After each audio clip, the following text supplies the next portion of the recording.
Evening, Franco. Evening, Good. everyone. Hello, thank you. Gosh, do you know it's nearly 3 months since we spoke? It's been a while, yes. It's interesting. Time has a very interesting movement and observation. Sometimes it seems like it's forever, and then at the same time, it can feel like it just happened the other day. Absolutely. And there's no reference like we used to be very stable in reference of time, but now it's so flexible, and of course it's shorter too at the same time. But I know. That's a hard one to get your mind around, isn't it? But it definitely is shorter, isn't it? Our days, I know, we have one speaker that said, and I know I've mentioned it to you before as well, that where it used to be 24 hours in a day, now it's 16 and a half. And when I said that to you, you said, no, it's more like 12. yes, yes. Actually, it's just a little less than 12 now. Oh my gosh, what does that mean for the future then? Well, there's a purpose behind that because time is really a reference point, but it's actually a sequence of changes that occur. So what we're doing is we're processing a lot more information a lot faster. And there's two parts to that. I don't know if we want to get into the depths of it, but the first part is that we want to make sure that we're still in motion and that we do not put our focus scattered everywhere of what we normally used to do, and to really hone down and focus on what is best and most important for us at this time.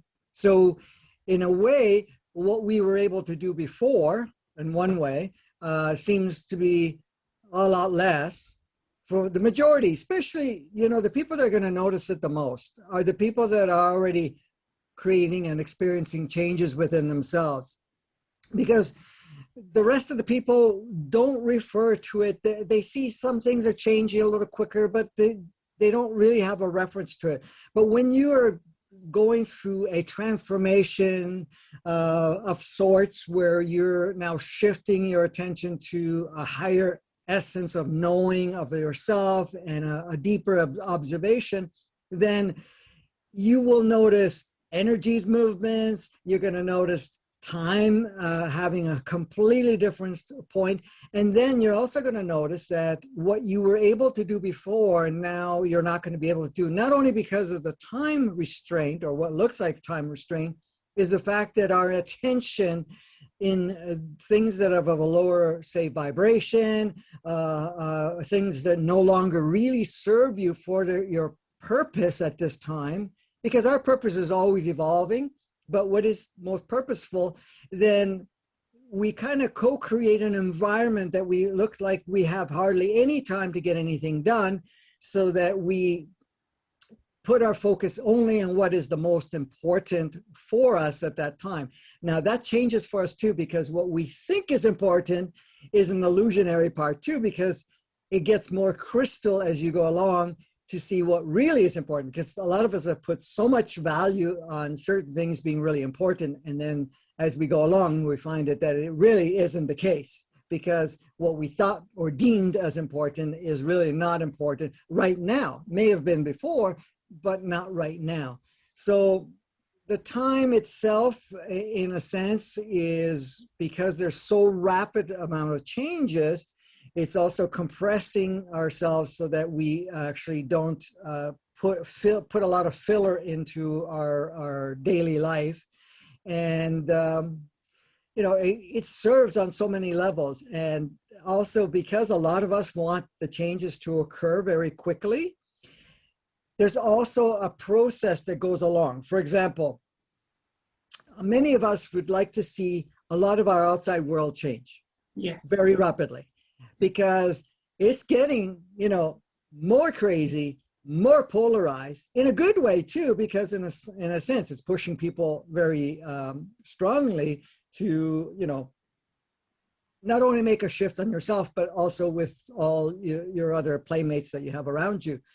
But as that is occurring, you say, well, okay, there's no, like for example, even going into 2023, there's a year and a half still to go, basically of going into another phase where, we've pretty well pushed out all the ego operating system and got rid of the inverted 3D, 2D type of reference point and platform. And you say, oh man, another year and a half of this, right? I'm just giving you as an example, but because time is speeding up and changing so quickly, we're not even noticing. Here we are in July, and how many of us look at it and say, well, wasn't it just January the other day?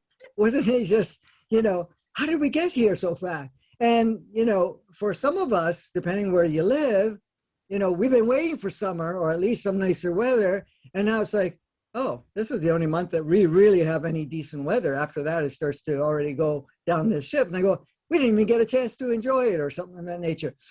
So, there's the flip side of it. But those sequence of changes is so that we don't get lost in the waiting and so forth. So it's pushing, and of course, we don't feel the time the same way.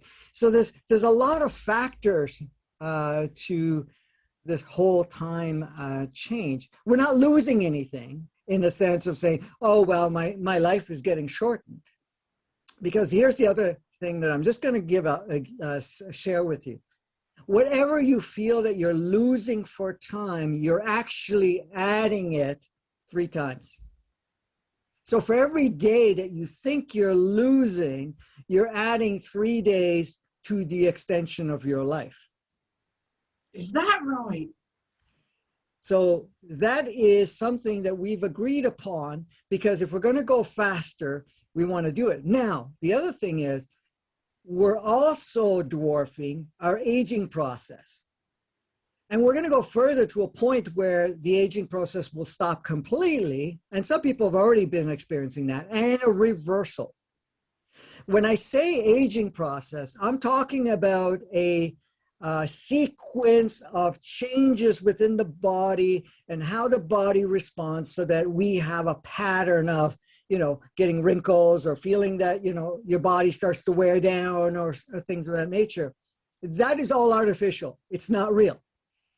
Yes, we've been all experiencing it for a very long time, because that was not our natural design. Because I've talked about it, maybe I've mentioned it last time too, is that our body's actually designed to be a minimum of 1,000 years, with the capacity of doing 2,000 and being unlimited in physical form.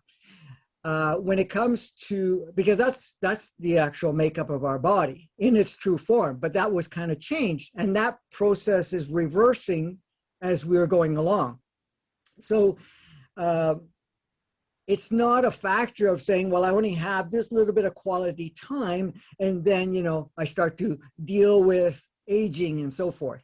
Now, when we're talking about the physical itself, we're talking about the innate extension of Gaia. When we're talking about the human entity, it's basically timeless. It just continues to expand and grow. When we're talking on a multidimensional soul, or any part of it, is an infinite, immortal, you never stop existing. There's no possible way to do so.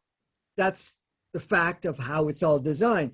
It's just, how long are we going to embody a physicality, and what we're going to do? Now, the other part to all of this is that we've opened up the door so that our bodies and all of the arrangements that we have can go on further, but the human entity or the multidimensional soul can choose to stay in that body as long as it chooses to, and has the freedom to leave, and another soul can drop in and carry on.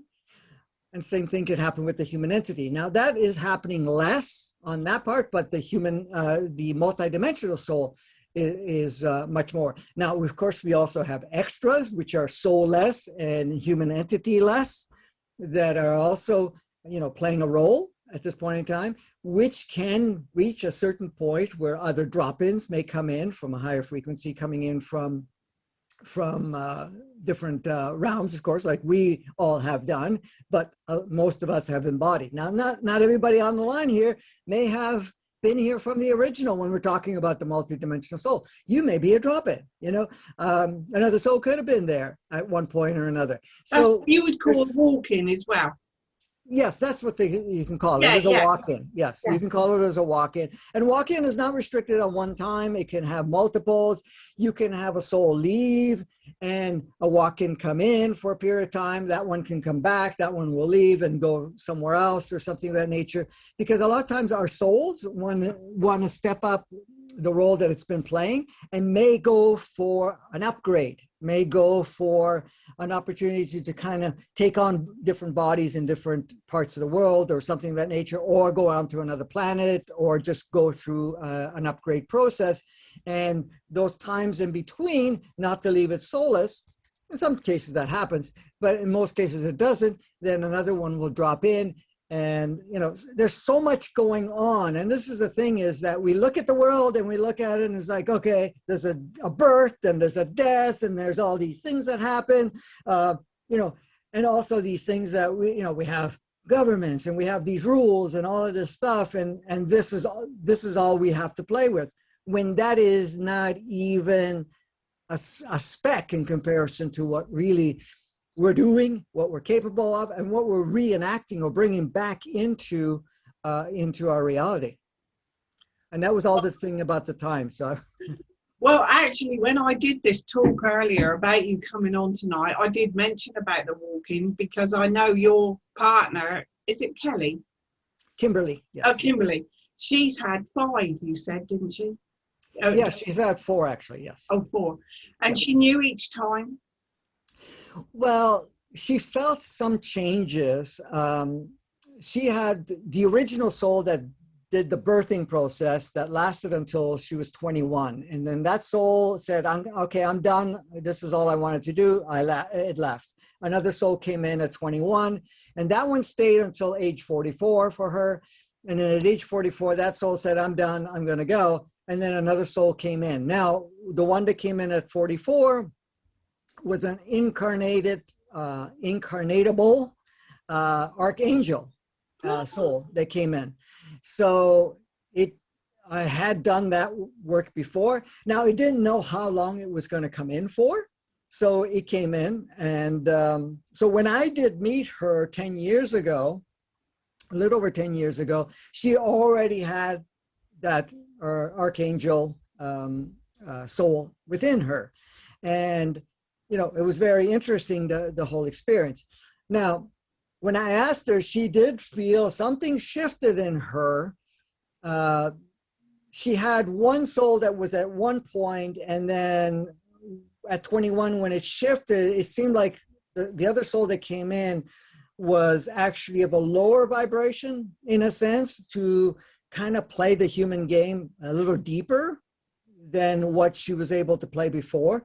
And then at age 44, when that one came in, all of a sudden there was this huge explosion for her, in a sense of like, I got to explore myself, I got to look into things. And she started doing a lot of research. Now, her family already was kind of open on a lot of things, so it was already staging things for her.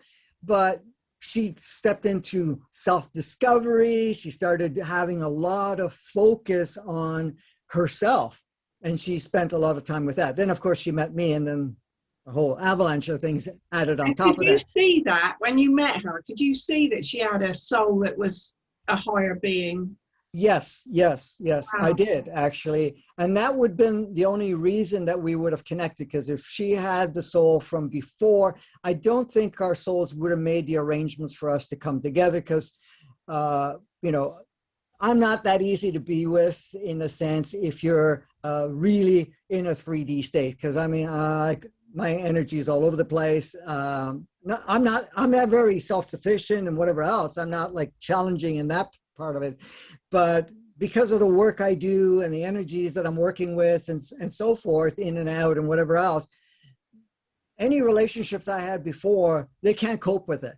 So that was the agreement I made. I was not going to have another relationship. So Kimberly was actually a surprise that came along. But if it wasn't for her more advanced soul, then I don't think we would have connected because there wouldn't have been another arrangement of that nature to come along because the souls had an agreement to it. Now, to throw the other part in, if you guys are open to it.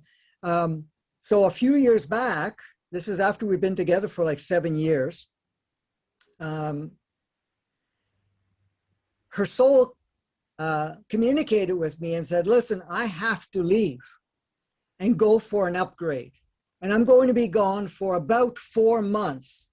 I am leaving on this date, and my intent is to come back on this date. I go, oh, okay. Does Kimberly know? You know, and it says, no, but you're going to tell her, but you're not going to tell her until 3 days before. I go, wow, that's cutting it close. Yes, because she may not be too open to the whole idea. So anyways, I said, okay, fine. I kept it to myself. And then when it got closer, I had a conversation with her. I said, by the way, your soul said it's going to leave for the next 4 months. She's going, what is that going to mean? You know, I said, no, but it made an arrangement for another soul to come in. And I said, I don't know this other soul, and I haven't had the preview to get any feedback from that, but it's happening in 3 days, right? So she was kind of, you know, not sure how to deal with that at first and so forth. Well, when the time came, that morning when she woke up, she was soulless. She had no soul, and she felt empty inside. She really noticed that there was that void, and so that lasted through the whole day. And then the other soul came in the next day because it needed to allow that balancing void, not to have one leave and one come in because it's a bit of a shock. So it left that void. So when the next one came in, she felt a difference. Now, this is how different it was because I had no soul connection to that temporary soul. Now, what ended up being, both of us, we would look at each other, we recognized the physicality, but we did not recognize each other. I know who you are, but I don't know you. That's kind of the conversation we both had with each other. It's like, I know you, but I don't feel connected to you the same way. And I was the same way. So, but that other soul that came in was different in its energy and its focus. So there was a shift in her character very quickly because I noticed that Kimberly, in the Kimberly I knew, you know, very nurturing, very loving and so forth, and accommodating. I'm not saying just with me, like with everybody. Yeah. And all of a sudden this other soul's in, and it's like, okay, chop, chop, chop, chop. This is what we do. That's what we do. I'm not, you know, all of the stuff that you would normally do, no interest whatsoever. So it came to the time we had Christmas, you know, coming up. And I'm going, okay, we have some friends coming over, you know. And she's normally a very, very dedicated host, okay? And I'm going, ooh, this is going to be interesting. But because she was not that way anymore. And so people came over, and she's like there, okay, we're getting together. Instead of preparing all this stuff, she said, there's food there, there's this, that. Nothing was prepared. Help yourselves, do whatever. And then she started to do her whole thing. And then the people going, what's with Kimberly? I go, well, you know, it's this is the arrangement that's going on, right? So that was the thing. So the communication was very different. Now, also the connection of even intimacy did not really take place because it felt like, oh, am I going to be cheating here? And I know that's a 3D thing anyways, but I didn't feel the same wanting to connect because it was not sexual, our connection anyways, and it still isn't. It's more of a connection of oneness of sort when we get together. But there was no pull for that. It's almost like, nah, we're not doing this, okay? So none of that happened, right? So that went on for 4 months, and then once the 4 months came up, the soul said, I'm coming back, so that one left. And then Kimberly's soul that I knew the one that was the Archangel one, came back. Now, there was another twist to all of that. Kimberly does energy work and does a lot of different things, which that other one for 4 months was not interested in doing any of that at all. It didn't, communication with other people and everything else was very different. So directive, I wouldn't say abrupt, but in a sense, there's no idle chit chat. There's no, accommodating anybody. Even the kids noticed, her kids. But when the soul that had left came back from its upgrade, so her energy work multiplied much more powerfully. In fact, she would do energy work with me before, some time ago, and I didn't feel much from it. I mean, a lot of people got really good benefits from it, but I never felt such a powerful impact from her. And then I was having some health issues sometime after she came back or that other soul came back, and she did energy work on me. And I go, holy jumping, somebody came back supercharged here, because it was very, very powerful in comparison. So I could see the upgrade. So when that other soul left, there was still, again, 1 day void, so she felt empty. But then when that upgraded soul, her soul came back, all of a sudden the connection and everything else came back, and the loving person that I knew had returned of sorts, right? So just to give you an idea, sometimes the souls that come in may have a different purpose, can alter the characteristics or the focus or things of that nature. So some people, you may notice that happens because it's much more regular than it used to be, because that wasn't as common, the drop-ins. They've been around for a long time, but it started upgrading in 87, upgraded some more in 2013, and now it's like common phenomenal in a sense for a lot of interactions that's going on with people coming and going, or souls coming and going, and so forth. So anyways, that's the story with Kimberly. And that was, I knew of this going on because I've worked with many people that have gone through the same thing where, their original soul left and another one came in and so forth. But to have a personal experience with someone that you have a really strong connection, that you see all the time in your life, you get to see every stage of it. And did she remember the 4 months that she was away? Did she remember what happened or anything? No. Of course, she remembered the experience of that. But you're talking about what the soul went to do? Yes. Yeah. No. That would be something that the soul would share. But the only thing it shared with her was the fact that there was an upgrade process that went on energetically and otherwise. But it didn't share. It might at some point, I don't know, because I'm sure that the soul has access to it, but it wasn't kind of, it didn't upgrade Kimberly to let her know what that was. Like in my case, I remember when I leave or do anything of that nature, but she doesn't. Okay. But her healing is far, far stronger. Yes. Her energy's changed. Even people that, would, had sessions with her in the past and so forth, that when they were coming in afterwards, because during that 4 months, she kind of stopped doing the sessions because that particular soul wasn't so aligned to do that. It didn't have any interest in it. So she kind of stopped it. But then the ones that she was seeing that were coming in afterwards were feeling it. And even some of our friends, noticed the difference when that temporary soul came in and then the other soul came back, and they noticed that, wow, okay, she's back, and the fact that they also sensed that the energy work or anything that she did was a lot more powerful. That was fantastic. Thank you for sharing that, Franco. Oh, you're welcome. We've literally got so many questions. I don't know if you remember, but on the last one, we ended with, I said to you, I really wanted to talk about flat Earth, and you said, oh, that's an interesting one. And I've got 10 questions here about flat Earth. So, okay.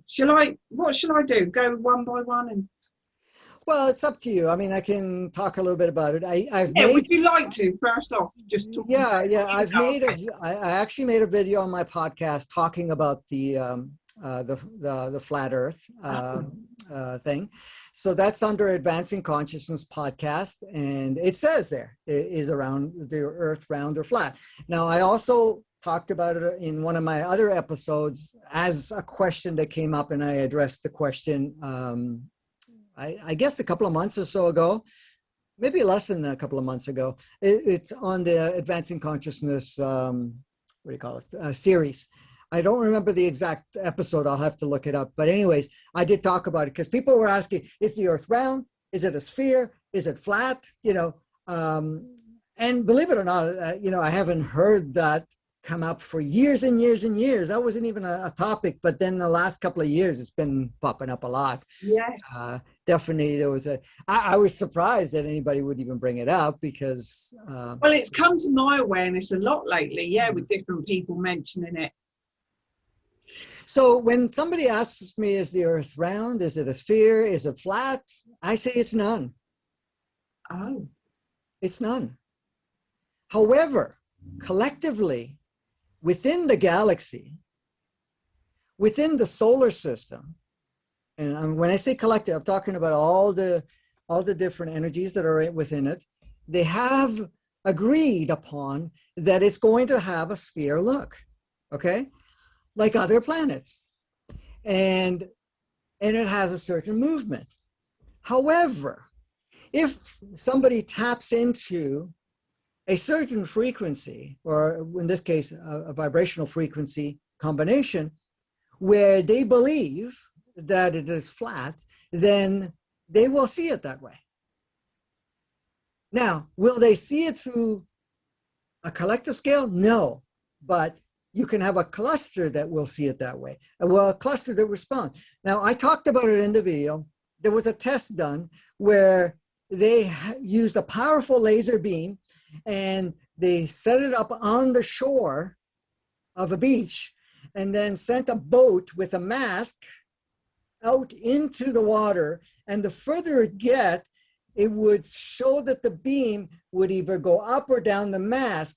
So if there was a curvature on the planet, as it further went away, it would show that the boat starts to go down, but it's not because of the curvature. And then you would see the beam climbing up the mask. yes. Okay, so they did that. They did that twice with two different scenarios. So here we are. There's all these people that believe that the Earth is round, okay, or has a curvature. So they did that experiment, and they noticed as the boat went out, the one boat with the mask, the beam would climb up the further it went, showing and proving there was a curvature on the Earth. Now, another experiment was done by a group that were considered flat Earth. They were convinced totally that the Earth is flat. So they did a similar test, beam, boat, going out with the mask. That beam did not move. Really? No matter how far it went. Because when we realize this is a energetic field that we shape based on how we focus on our design of what we want to see. This is a matrix that we're in, okay? Yes. There's two matrices. Of course, the one matrix is gone, the inverted matrix. But the thing is, when you look at it, the Earth is not solid. Nothing is solid. It's just a field of information. It's a holographic light show that we apply a pattern. Now, we all have programs, and that's purposeful programs, and so is a matrix a program and a powerful computer that says, okay, we all see a similarity that this is solid, this is this. We may have different interpretations, absolutely, but we will see it accordingly. This is why you'll see something of that nature. Now, you could say, well, this is solid, okay? You can't go through it. But if you change your reality, you can go right through it. Yes. Because in a sense, it's not solid, it's not real. It's just a light show. But our mind will create, because it's programmed that way, And it's purposeful that way to be able to interact in a playground. It's no different than a computer video game of sorts where it's just codes. So when you look at the matrix or you look at anything else, it's just information, spectrums of light, and operating codes, or in this case, programs that says, this looks like this. If you ever looked at a computer, if you do not have a program, a software that can actually take whatever you're looking at. For example, if you get a file that looks like a picture, it's a picture file, or whatever they call it. PDF? Oh, PDF, yeah. No, not PDF. Oh. JPEG or something of that nature. Yeah, yeah. Right? You can't see that unless the computer has the software to open it up. Because if you try to open it up without it, all you see is a screen full of codes, digits, and that's it. There's no picture. But the software takes that and creates a picture out of it. That's how we do it with our left brain. Okay? So when it comes to is it flat or round, it depends on if everybody agrees upon the fact that we're going to see it flat, then you'll see it as flat. And or you know, and the whole idea that there's gravity, yes, there's gravity, but there's different levels of gravity that we would present as an idea, because if it's a sphere, well, how could you be upside down, especially if you're on the other side of the world? But when you really look at it, we're designed to see everything flat, but is it or isn't it? The thing is, it's the way we experience it. So no matter where you are on the planet, you're never upside down, because that's the way it's designed for us. Because there is no round, there is no flat, there's none of that. It's just the way we see it. But from a collective, like I was saying, within the solar system, within the galaxy, within the universe, we have the shape that is that, because that's the most efficient way of making it work, because of all the other orchestration and designs that they have played upon. Now, there's going to be people, they're going to say, well, yeah, okay. Because I think some of the flat Earth, from what I heard, some of the people shared with me, is like, okay, the Earth is flat, then there's a border all the way around, which is the icebergs and whatever you call it, ice wall. Ice walls and stuff like that. And then we have a big bubble. There's no actual stars. I've heard some of these. There's no stars. There's only just, it's on the bubble that makes it look like it's out there, but it's not real, blah, blah, you know, and so forth, you know. So there's a lot of, and to them it's real. Absolutely. It's like anything we want to believe, it's real. Let me give you another example. We see one world. Is there more than one world? Our reality is all flexible. Does the world exist for us all over the place? No, it does not. Until we put our focus somewhere, that's the only time it exists for us. But whoever is, wherever they are, they exist where they need to exist. The fact that we have 7.7 billion people at once is not true. Because anybody sees whatever fits into their reality. It's a big movie, but the movie is playing out wherever you are. But then we have multiple movies, because look at it this way. If you are having an off day, you feel very agitated and so forth, you will notice that your reality will not only look different, the people you will interact with will be different. And when I say different, they may look somewhat similar, but they will communicate differently for you. They will probably be just as agitated or in different ways for you, matching what you chose to see in that reality. So you're looking at another version of that individual, which is there, but we only see one at a time. Now, you could see multiples if you actually opened up your bandwidth and you could see all of it. So, but then all of a sudden you go into meditation, you quieten down, you feel relaxed, you go back out, you meet the same people, and now they're nice to you. You go, what the heck happened here? Well, because now you're seeing another version of them. They're not playing the same role for you. So the point is, we are so flexible on what our reality is going to respond back to us. and what part of the reality we choose to see. So it's like going to a multi-screened movie theater. They have, say, 40 movies running at once. I know a lot of this stuff is not happening these days, but 40 movies. Until you walk into the movie, you don't know what movie's playing. You know, you can have a title, but the thing is, unless you walk in there, you can't have the experience of the movie. This is what we're doing. Our reality is matched on what it is. And this is why I put a lot of attention on people to put attention on seeing the world as you choose to see it from that true essence within yourself. Not looking at the world and say, oh, I got to take all what the world is representing from a collective, and then I got to reproject it back out because I have to match it, or that the fact that the world or the screen tells me how to live my life. No. You say, well, this screen is reflecting how it is right now. How do I choose to see it? How do I choose? And when I say choose to see it, it's not like because I hate this. I choose to see it in a way which is best matching the new world reality that you're plugging into you, because each one of us is becoming a grander aspect of yourself as you continue to move forward. That's amazing. That is just so interesting and really understandable, or I felt it was, because it's illusion, which you've said before, I know. Yeah, and the thing is, we can get caught up in fighting if it's round, if it's a sphere, if it's flat or anything of that nature, on anything. But the point is, none of it is really of any form. However, what feels most in resonance is like, okay, it's round. So what difference does it make? Because I've heard it, many people say, well, if we get determined that we've been lied to, that science is lying, and it is flat, the world will change. Well, I can tell you one thing right now.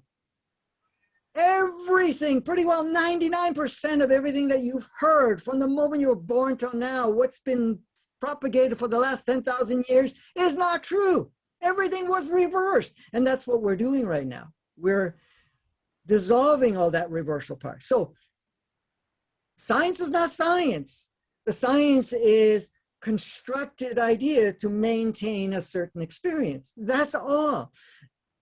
Real science is evolving. Real science looks at all aspects of it. Real science is always expanding and growing. But what is science? You know, this is the thing. Exactly. So, you know, when you really look at it, you can't just say, well, this is the way it is. This is how we projected it. How do we choose to design it? How do we choose to now upgrade? Because we're all going through upgrades. We're going upgrades physically, emotionally, energetically, through our operating process. Our bodies are changing. Everything is changing within ourselves. Why are we changing? Because we're upgrading. We're upgrading the human experience. We're bringing it back in line and further, and also the human experience. So all of the stuff that we see in the world is really basically a reflection, or what we've encoded, which is all dissolving. This is why it's getting more ridiculous and much more transparent. Look at it this way. It doesn't matter how much we try to hide.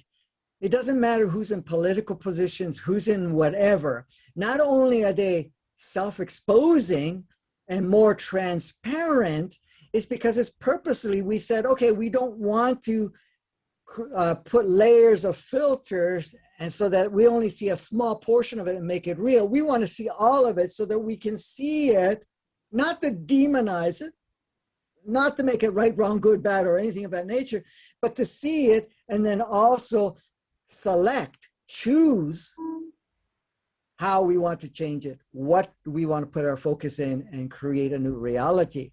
This is what we're all doing that are participating at this point in time, because there's active players and then there's the non-active players. But even the non-active players are supporting the active players. So there's nobody as an extra or a non-required extra, let's put it that way, on the planet at this point in time. So it's all good.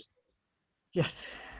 So even, I would imagine everyone on here today is awake to a degree, but we're all completely and have been since birth, in a way, mind controlled in a way, would you say? Well, let's put it this way. We bought in, we internalized, we shaped our reality based on an inverted way of reality. It was not the natural reality, but we all came in and we all chose to take it on. We all chose to experience it, and now we're choosing to basically purge it and bring in your true operating system. So have we been mind controlled? Well, if we're going to say that we unknowingly been mind controlled, that's not true.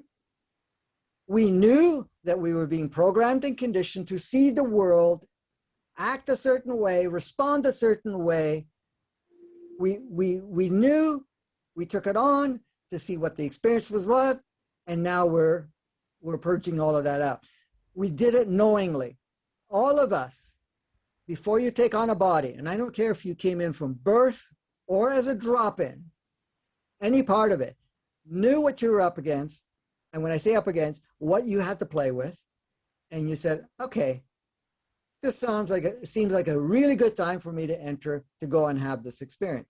So, yes, we have been programmed, convinced, adopted, whatever you want to call it, a certain non-natural designed state to have a certain experience, but now we're bringing in a natural, upgraded version of that. Wonderful. What I'm going to just quickly do is read through these 10, and if there's anything you want to say afterwards about that, because they're all pretty good. Why do they not want us to know that the Earth is flat? The South Pole is not real. It is put in an arbitrary place for the tourists. The autopilot map shows a flat Earth for flying routes. What does this tell us? That the pilots actually know that the Earth is flat. The UN logo is a flat Earth map divided by the Masonic 33 lines of degree. What does that tell us? How do you stop people flying over the Arctic and finding out what is beyond it? The moon reflects a whole other landmass beyond the ice wall. Are they lying about the big landmass on Earth? Are they lying about how big the landmass on Earth is? Is it true we cannot really go far into space as the firmament stops us with glass-like ceiling? Water is fluid and lies flat. It cannot flow around a globe. How do they explain this? And the space station, is it real? And what was this Richard Branson galactic space mission all about? Wow, okay. Thank you, Sharon, for all of those. No, okay. If there's anything you want to say on that, because you did cover it very, very well, and it made absolute sense. But I thought those questions were so good that it makes you think anyway. Well, absolutely. We have to understand that water or any other indicator, of course, in certain circumstances is fluid. Like water is solid when frozen, it's steam when it's heated, it's liquid, whatever it is. But it, as much as that, yeah, okay, it's sitting flat here. That's only flat because of the small area. Realistically, again, like I was saying, it's just a frequency of sorts. Now, is the land masses exactly how the globe shows it, or flat maps show it, or anything of that nature? No, it's not accurate, because some land masses are way larger and some are smaller in comparison. So it's not, laid out properly, and they have not corrected it. At some point it may. But again, why did they lie? Well, let's create an alternate reality, an alternate illusionary way of playing the game. So, like I was saying, 95% or more is inaccurate in every part of it. The rules, the science, how things work, and so forth. Because when you want to maintain a certain narrative, because we've agreed to accept that, you're going to shape everything so that you don't question things. So, because again, the Earth being round, flat, global, whatever else, for most people, it can become a massive distraction because what's important? Is it because we've been so-called lied or whatever the idea may be? Well, if you want to look for lies, if you want to label it that, everything that we've been playing with is a lie. So, and that's what people are discovering. The educational system, medical system, governmental system, military system, all types of systems. They're not what they said they are. The motives, the narratives are not. So the point is, okay, it's not real. What do we choose to do with it? We choose to create something that matches our reality, and that's all we're going to do. So, yeah, our ships traveling from here to there or anything of that nature, there are restrictions of what they can do. But then there's also technologies that are reversed engineered from, say, alien technologies and stuff like that, that actually can go further and whatever else. But that's not really being, made public or anything of that nature. We have a lot of technologies, a lot of capabilities that are under wraps, which, are starting to leak from the seams and so forth that are coming up. So the point is, let's work on purging out all of this older world, older state of being, because all of this other stuff is all going to show up. Like going forward in the next while, you're going to notice that things that we never even imagined were possible have been around for a long time. Like even this whole thing about free energy. Okay, we're, the only alternative green stuff that we can do is, solar and wind turbine or whatever it is.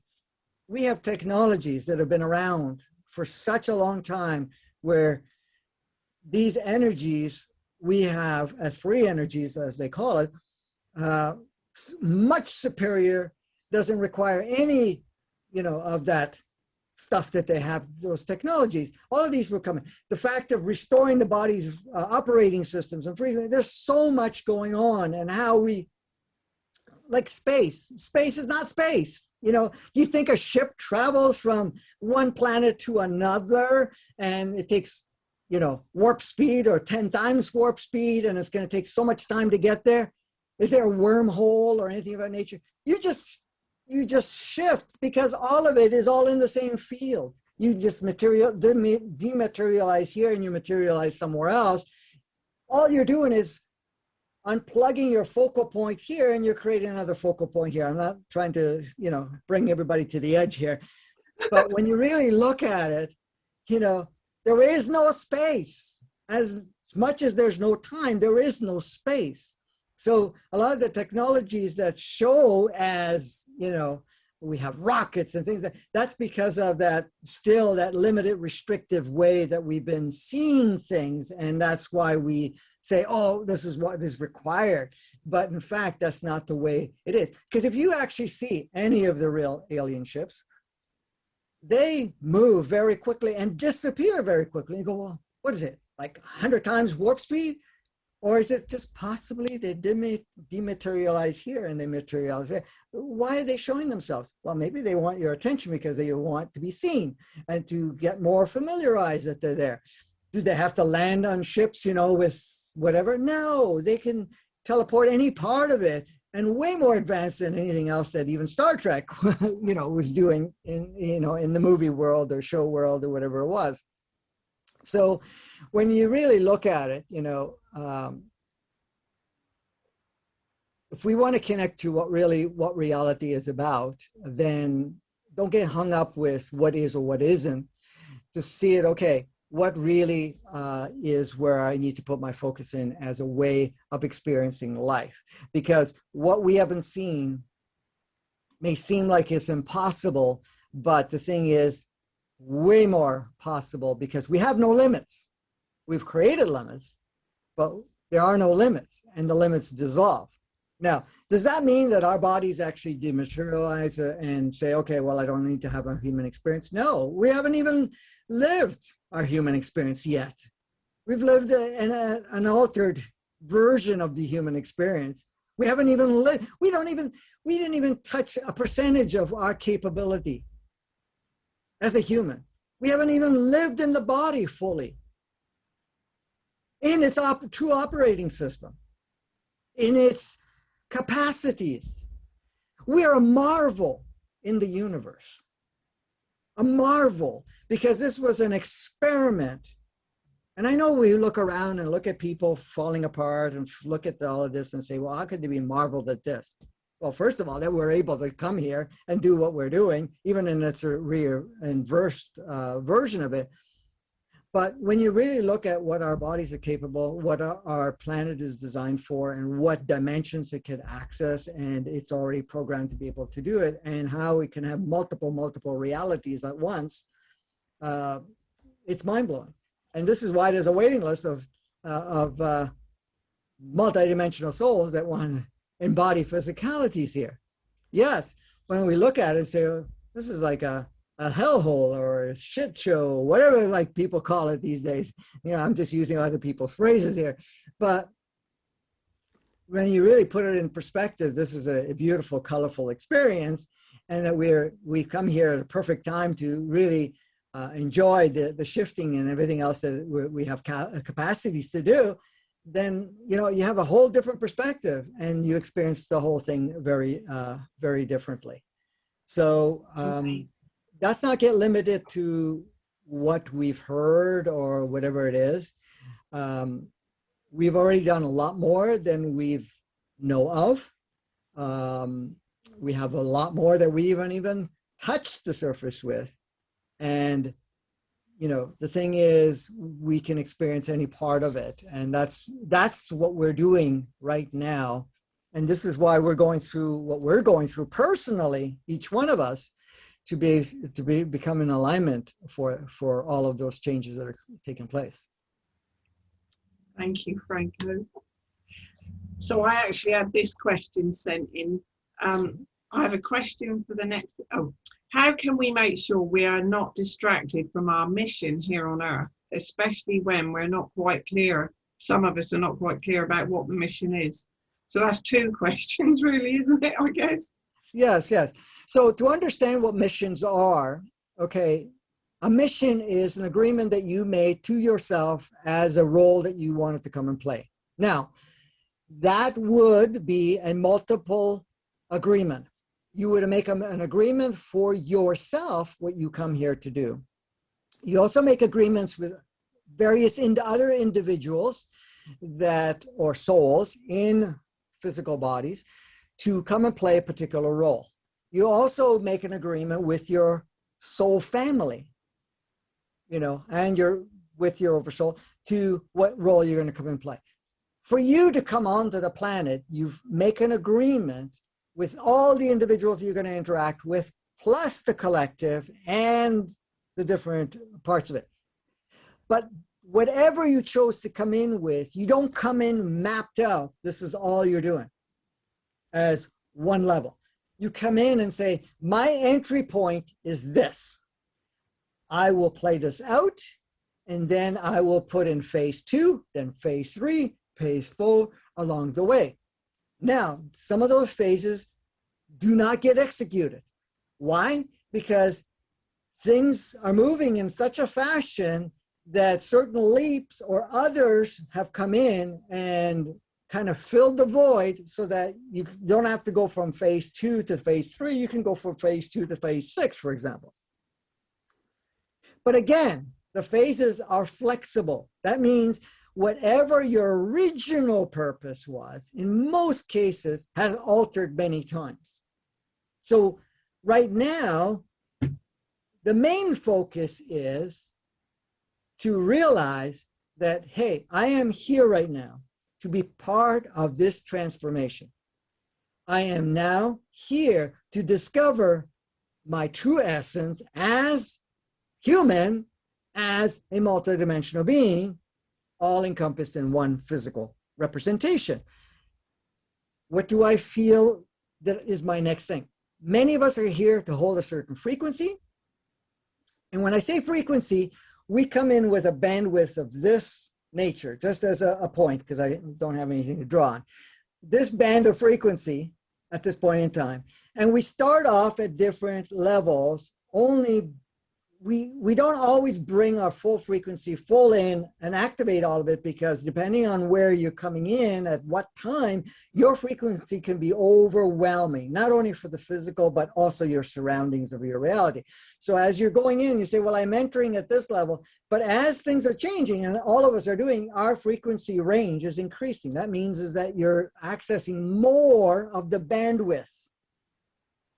More bandwidth you access, you emanate higher frequencies, you experience changes within all aspects of you, and then you also engage with others that are at that level that you're going in. Now, those, again, this is your bandwidth, but you get to a certain point.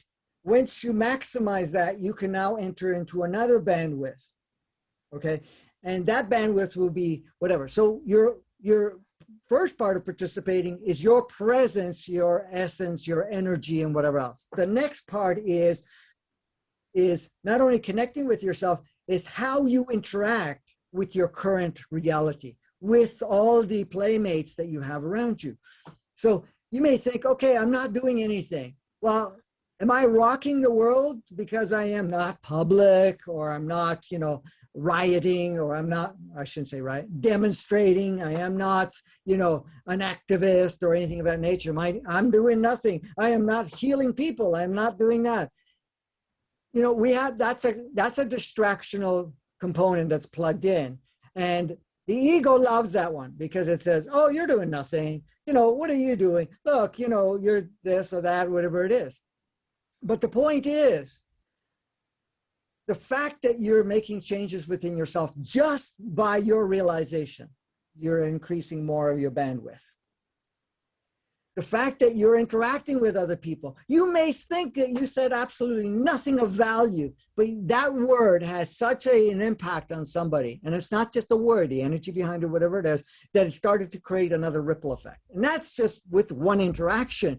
But you're connected to not only the organic matrix, but you're connected to the collective mindset. So every little shift that you have within yourself is automatically uploaded in the collective. It's automatically uploaded into the organic matrix. So that's already changing. But then at some point, you will feel and know within yourself that now you need to play a different role. That role may start just with you, changing your focus, changing possibly your diet, or anything of that nature. What you do, what you're doing is reprogramming what the human experience is about. But that doesn't stop there, because you may feel like, okay, now I want to share with other people, or I want to play a different role, whatever that may be. You will know. But the thing is, you have to understand, you're flexible. All of you are all flexible. We're all flexible. I came here knowing exactly what I had to do, but I couldn't do it. Right from day one, all of it, I did bits and pieces of it, only because the planet wasn't ready. The collective wasn't ready. There was still all of that invert stuff going on, even though I've been doing this for almost 37 years now. But I couldn't talk the same way I'm talking now. I couldn't share the same way I share. And even now that I'm a little bit more known, do I have millions of followers? No. I have a few thousand, but that's it, because those are the only ones that are ready for it. So yeah, now I'm speaking out a little bit more. I'm doing a lot more shows. I'm doing a lot of different other things, and I'm working on the back end in a different perspective or whatever it is. But it's just because it upgraded, because the collective is ready. So we're all going to be doing that. We have to remember, we came here to play. We came here to learn within play. We came here to become more enlightened. And what is enlightenment? Accessing your true nature as who you are. You are source incarnated. So source, which we call the spirit of source, because spirit of source is source in action, source in creation, source in expansion. Then you have source itself, which is still source, that holds that, what we call the field. So distraction is easy to notice if you pay attention to it. you ask yourself, anything that you're doing, does this fully resonate with me? Now, at times you may say, oh, I don't like doing this anymore. Say, okay, if I don't like it, do I have a judgment about it? Or am I just feeling that I'm done with it? Because if you're feeling done with it, you can easily make the statement, I'm done with this. Let's see what else I can shape or do or shift my focus on that will serve me. And that's it. But a lot of us get caught up in what the world is displaying, what's happening in your reality, what's happening with me. Those become distractions. The egos are very good on playing with those things. They'll make stories or whatever it is. So the point is you want to observe those parts of you, because that's what becomes a distraction. If you're connecting with yourself, you go into the quiet, you're connecting to yourself, and you say, okay, what resonates for me now? Okay, please write it all down when you do that, because that's going to be your reminder, and you're going to remind yourself. And of course, you can upgrade. And then you take action in those directions. So if you have to shift certain things, you shift it. If your focus is in watching lots of TV or doing this and that, and it doesn't resonate with you no more, because those represent an older frequency, then you make adjustments. It's so easy for distraction. Even the fact that the world is flat, the world is round, that this people are doing that, this is evil. Oh, wait, the veils are falling down. Look at all these corrupt individuals. You have to understand, those all become distractions. The point is, you notice that and you say, oh, okay, that's the old world. That's the inverted thing. What do we do to shift this? How much do I start changing it within myself? But you're not going to see it, because the biggest distraction is when you put in right, wrong, good, bad, or the fact that these are evil, because the moment you say they're the victimizers, you become the victim. The moment you show them that they have power over you, then you become disempowered. So being in those states become a distraction. So you want to observe that, so that you are no longer putting your focus there, because it's no longer your attention. So if I paid attention, just to give you an example, if I paid attention to everything that's going on in the world right now, I could feel like crap. I could feel like, oh my God, this is hopeless, or whatever it is. I don't. I hear stuff, people share stuff with me and whatever else, and I go, wow, steaming up, revving it up, fantastic. But what am I loading up in the matrix? What am I loading up? What am I even sharing with you right now? Or anytime I share anything? Am I saying, oh, look at all those evil, corrupt governmental people in the medical system or whatever it is? Yeah, that's all playing out. That's okay. But how do we step up and dissolve all of that by just creating a new reality? Let me give you one thing. The inverted matrix supported the inverted world. That's what we're dissolving. All of these governments, all of these things that are in place, all those fictional rules, fictional authorities, a fictional hierarchy, because it's all fictional, we're all in that inverted world to create polarization, separation, victim, victimizer, right, wrong, good, bad, all of that stuff, all fictional, but that's the part that's been reflective. So you say, okay, I get that, but that's not where we're at anymore. We're not going to even play there anymore. So the thing is, you empower people, and I'm not empowering you. I'm reminding you that you're an empowered being. That's all I'm doing, because you already know this. An empowered being to be able to say, okay, as an empowered being, I am a powerful creator. As a creator, how do I start creating? How do I start? Well, we're all creating all the time. We're even shifted away from manifestation to creation, because manifestation is repeating and creating what the old world showed. Creation is using new imagination, new levels of consciousness, new ways of seeing a world that is within you, because we're all carrying a piece of that world that you're embodied. Now, what happens? Every little change you're doing, because the inverted matrix or the old world, the organic matrix that is active, which was the original one that was put in 15,000 years ago with its own upgrades, of course, along the way, is basically only reflecting us the inverted world so that we can get the completion point of it, so we can get to the saturation. But every little thing that you're doing, you're uploading at that, and it starts to reflect very differently. So How do you experience true change? We change. We're changing, not because we hate what we have. We change it because it needs to align with us. Who are we becoming? We are unpacking ourselves, and we're accessing a higher, true essence of ourselves, and that's what we're doing. So that's where the thing is. So notice the distraction by what takes you back to the old world. Brilliant. Yes. Yes. I've got quite a few more questions and very little time.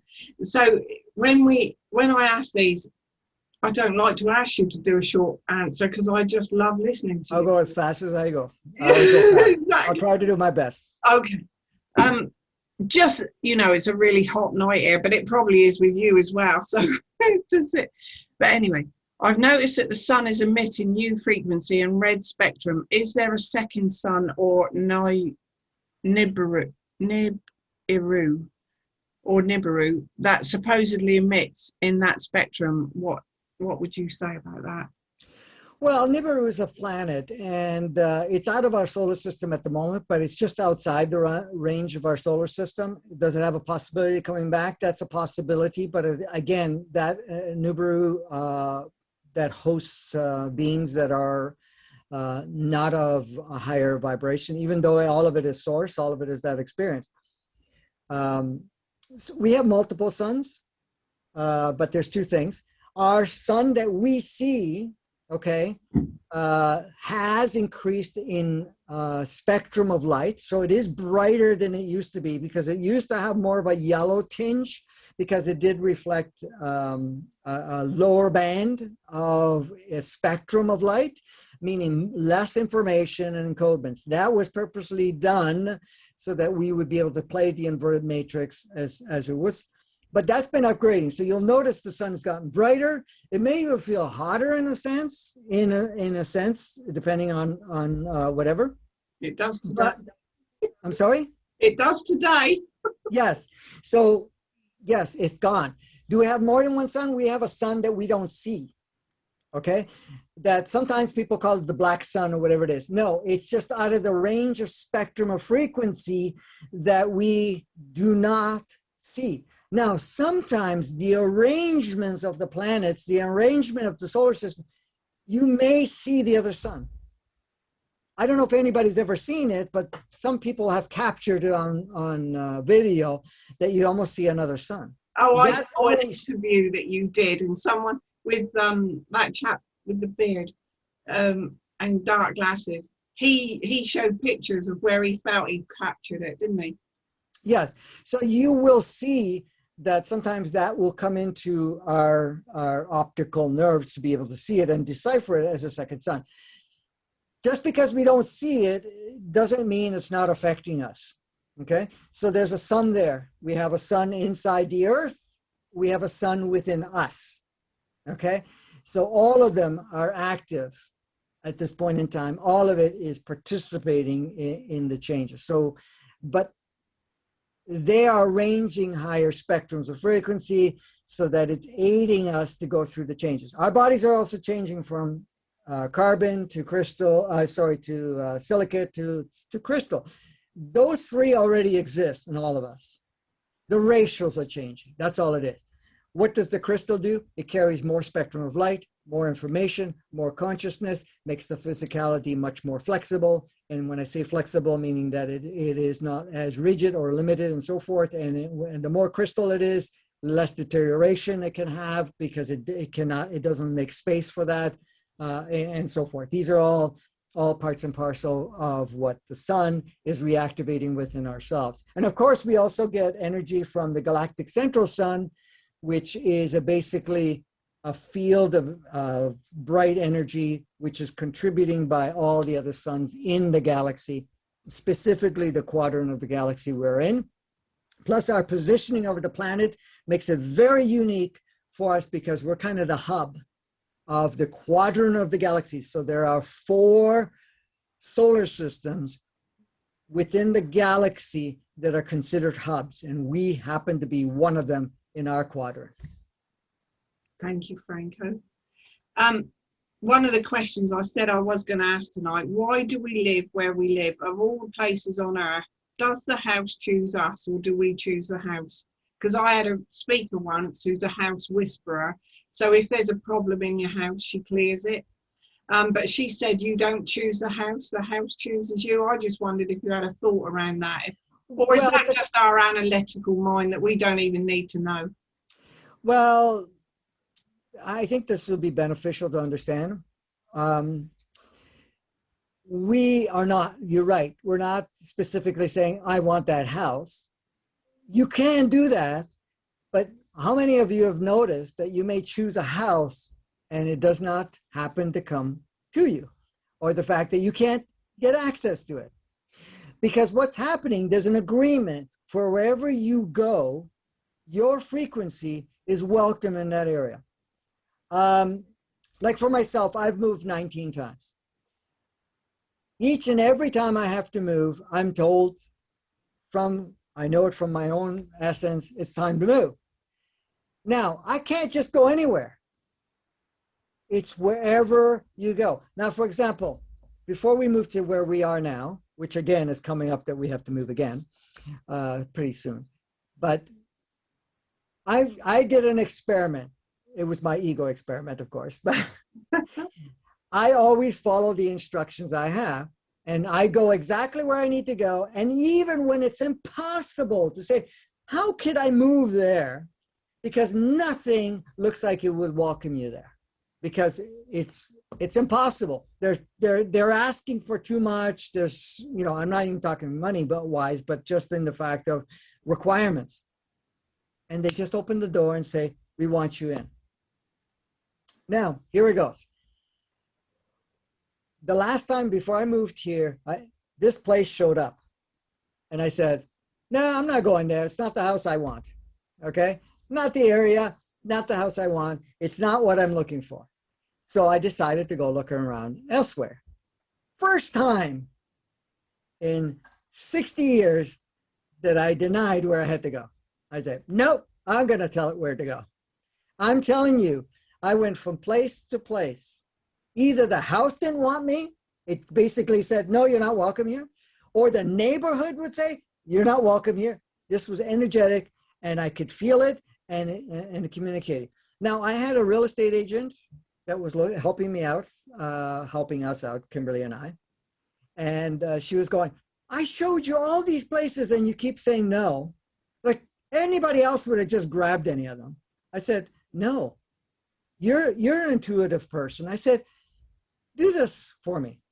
When we are going to go show me a house, you connect with the house, you connect with the area, and you tell me if it's welcoming me or not. I'm not going to say anything. And she did. She would connect into it and go, oh, this place doesn't want you. Wow. Why? Because my energy was not welcome in that area because of whatever was going on there, because it would cause a shift. I've gone into areas a few moves ago where you would consider not the nicest area. There was a lot going on there. In fact, the area was closing down. Most of the places were boarded up. Businesses had gone down because of the amount of drugs and violence and whatever was going on. And my higher self is saying, that's the place we need to go. Are you kidding me? Really? Right? I moved there, and I was only there for 3 years because that seems to be the thing. The whole neighborhood shifted. There were still crimes and whatever else for a while.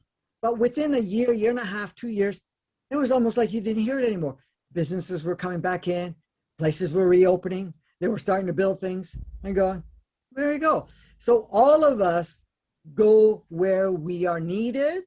And also at the same time, it's not just as a sacrifice, because it has to also support you. So there's multiple things that happen at once. Does the community, the area want you? Does the house want you? And is it ideal for you, what you need to do there? And also the fact that it's going to support you in some way or another. Wow. I've been in this house for 36 years now. 88 we moved in. Been married 36 years. Yeah, and we were going to move when the children left school, so that was 10 years ago, and we've never moved. I mean, just always stayed here. Very Well, odd. you know, we'll know because the thing is, we'll feel that, okay, we got to move. And it becomes very strong. It's on, you know, and if we prolong it because, oh, we've been here so long, it's so inconvenient to move. Because I've moved times that were totally inconvenient whatsoever. I'm going, no, no, I'm not moving. Especially when we moved here, as far as I was concerned, was not a good time. And it's like, no, you're gone. You know, the landlord wanted the house back because they lost their contract and whatever else, and they had to move back. And I'm going, oh, great, perfect timing. You know, there was a lot of things that looked like it was going to be difficult. But if I didn't actually do that trial, it would have been an easy trial. You know where I ended up? Exactly what I was told right from the beginning. Yes, of course. Oh, thank you. So we'll know. We'll know. Um, So everything comes into a line where you really need to be, because you'll be of service there and it will serve you too. I've got no intention, you know, I'm really happy here. I've never, you know, there was just a couple of occasions when my mum passed away and that we could have moved up there, but we didn't. Yeah, so, yeah. Does this change impact the number of hours of sleep that we need? I seem to sleep less now and feel okay with it. Yes, it will vary. So you're going to find that in general, your requirement of sleep will reduce. But there's going to be waves of energy that will come in as we go along that will require for you to sleep longer for a period of time for integration and to not to interfere with the energies moving through you and the changes within yourself. So there's going to be times you're going to feel very tired. You're going to feel that you need to sleep a lot more, and you may have to sleep several times a day. I'm just saying as extremes. So it's really, how can I say it? It's flexible depending on what's going on within you and whatever's playing out in the changes that are occurring around you. So, but in general, your requirement of sleep will reduce, and you will feel totally refreshed. You're not like sleep deprived or anything of that nature. Really, the reason that we need as much sleep is because it's not that the physicality requires sleep. It's the mind that feels overwhelmed or whatever it is, and there's a lot of resistance going on something is changing, and we're fighting the changes, and that burns us out mentally. Now, some people say, well, no, the physicality recovers or repairs itself when it's sleeping. It's true because we're stopping interference. Why? Because the mind is quieter. Even though we're having dream state and we're, you know, a lot of times active in the dream state, it's really, so it will depend on what's going on. So don't say, okay, we can't say, I shouldn't say, don't say, we can't say that it's one or the other. Yes, on the baseline, it's going to reduce, so you're not going to need as much sleep, but there's going to be times that you may have to plug in more time just because of integration time. Thank you. Can the weather be manipulated, and is it? Was the tsunami in 2004 manipulated or created? Yes, many of the intense weathers that have occurred have been geoengineered, stimulated of sorts. I'm not saying all, but they have been. However, we have to understand that manipulation can go only as far as agreement. So if a certain area is going to have, say, intense weather, destructive weather of sorts, the participants in that area would be open to it. Now, that doesn't mean everybody is, because nasty weather can create havoc in certain areas, I mean, in certain people's lives, and in other people's lives, it just, you know, they feel, okay, it's time to go away or to even take a break or do something of that nature, and they won't be involved. The manipulation and so forth that's been going on is having less and less effect because we are collectively agreeing and disagreeing of sort. Now, Gaia also works with us in the sense of creating certain intense weather patterns and things of that nature to kind of wake us up, assist us to create a shift, because some of us get so clingy onto older realities, older ways of life, or whatever it is, and then, you know, we need to be shaken up, especially if we're very possessive and attached to someplace we live, or a certain way of life, or some idea that everything has to be a certain way of stability or whatever. Then that can happen. We, at the same time, there are other opportunities coming up in the near future that can create a sequence of intensities. Again, it's all up to us in agreement if you want to participate or not. And if you do participate, is it going to kill you? Is it going to shake you up? Is it going to wake you up? Or is it going to not affect you in any way, shape, or form? That's all individually based, and each one of us has a choice and freedom of how much we get involved. So yeah, there is a lot going on. Even you know, the chemtrails and so forth. The purpose of that is not only to poison us, but at the same time to create certain disruption to the soil, but also to block out the sun as much as possible. You'll notice that whenever we have a chain of beautiful sunny days, because again, the sun has a lot of powerful codes that is now being streamed to the planet, which is changing plant life, it's changing the animal kingdom, but it's changing us. That's the thing. Now, here's the little tricky thing, is that it doesn't matter how much they spray there. Some of the high-powered infrared, or what we can call infrared energies, are still getting through regardless. They may be dwarfing it to some degree, but it's still getting through. And a lot of that stuff will come to an end very soon anyways, this whole manipulational stuff that's been playing out. Because we've kind of agreed that, okay, we're not going to support this agenda any longer, so we're going to create a change in that way. Oh my gosh, that's good news. That really is. So this is the last one. Yes, I'd like that, to dematerialize and materialize there. I can resonate with that. Yes, I thought, haven't we been degenetized?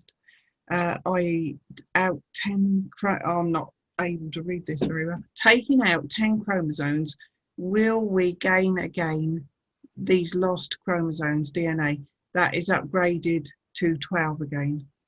Does that make any sense? Yes. So yes, the DNA has had several things happen. There were some manipulations going on with the telomere simulation, turning off of the different DNA strands. Like 10 of them were turned off. They're coming back online, but they're also being upgraded at the same time. Now, they can't come on all at once, full throttle, because it would be too much of a shock for us.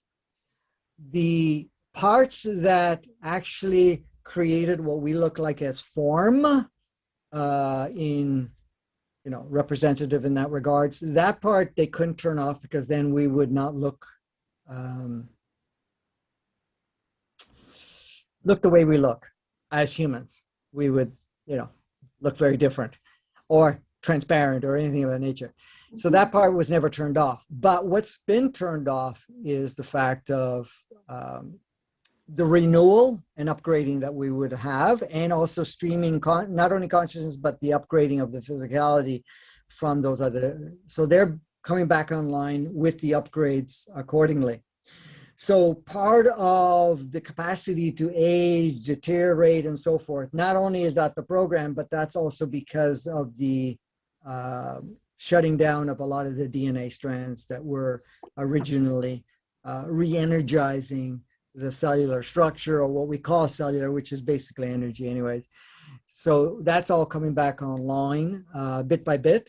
And it is accentuating, so more of it is coming back online, but not to create a shock all at once, because most of us have done a whole lifetime without having access to that. we have to understand that a lot of these, each of these DNAs are connected to a corresponding race of species or a race of a brother-sister soul that is from a different planet, from a different consciousness, that is contributing. So to have access to that when we haven't had it for 10,000 years, all at once, we'd feel pretty crazy, because the not only the mind but the brain itself, which is still using a small percentage of its computing power, which is now becoming more active or becoming more online, would be too much. That's why it's being done in stages at this point. Along the way, I mean, the intent is to have the full DNA all fully active by 2035, and you know, all 12 fully active. I mean, all 12 are coming back, but they're going to be in stages, and so we'll have more and more of that communication coming through us. So just so you know, I mean, we're being brought, all of it is all being brought back online.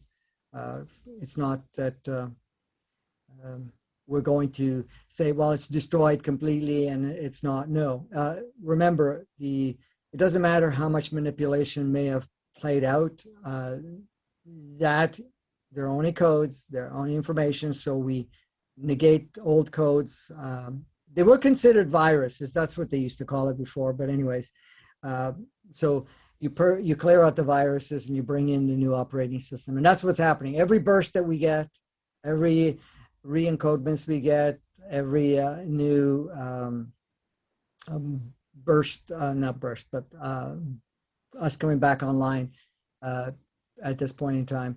Now, most of us are using our wake state and our sleep state as part of the getting accustomed to these higher realm encodements within ourselves.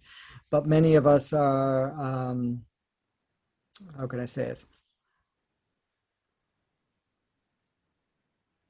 Sometimes you can't find the right words that make even sense. But well, you've been going a long time, and it is warm. Yeah, no, it's not only that. It's just, it's, you know, I see what I need to say, but then I'm going, okay, what are they going to understand? How can I bring it up? Oh, yeah. See, as we're going through these upgrades and so forth, you'll notice your rigidity of your body, the slowness that your body goes through transformations accelerates. So there may feel a little bit of uneasiness, because it's like you may look in the mirror and you can see multiple facets of yourself showing up. But at the same time, you'll also notice that the way you feel changes very quickly for you. So you feel more in alignment with certain parts of it. So as more of this comes into play, what felt so restrictive and heavy and so forth becomes lighter and lighter. So you will feel more joy within yourself, more playfulness and whatever else, but you also notice that the realism, and the ego doesn't like that. And that's why a lot of that is dissolving. The ego wants realism, wants stagnation, wants rigidity, wants non-change, wants similarities. But the thing is, that's not our true nature. So as we become more accustomed to that, the way things change around us, the way we see things and how we feel becomes so fluid that that feels exciting and that feels natural versus what we've been living. So you can look at your world, and you're not going to look at the world as, oh, this is my world. You look at the world as like, oh, that's what's reflected. How do I want to tune it up? What do I want to change? But it starts within you. So you're going to say, how do I want to be the highest version of myself? What does that look like? You use your imagination, whatever else, and you start to shape yourself accordingly. Now I want to bring in everything that matches it. That means possibly food, what I drink, what I see, expose myself to, who I play with, and so forth. And that starts to change how you feel within your reality, within yourself. And then your reality starts to change. And that starts to happen so quickly that at times it feels like, because this whole idea of the fear of change is a projected illusion. It's not real. So that was the ego did that. The ego operated on that. Oh, we can't change, because change, we have to fear change, because change means we can get harmed. Change means the unknown. Oh my goodness, what's unknown? Well, no, we got to stay with things I know. I have to plan my life, and I have to see the plan unfolding. Your true nature is saying, I don't plan anything. I live moment by moment. I create. First of all, I experience the moment fully, absolutely no limits whatsoever, and then I create the next moment. And the next moment's going to be grander only because I just became grander by fully embodying that experience. And I am not restricted about what my environment is. I just live this environment and shape my environment, and I shape who I play with, what I play with, whatever I do. And it's not an effortful thing. It becomes natural. And that's the beauty of it all.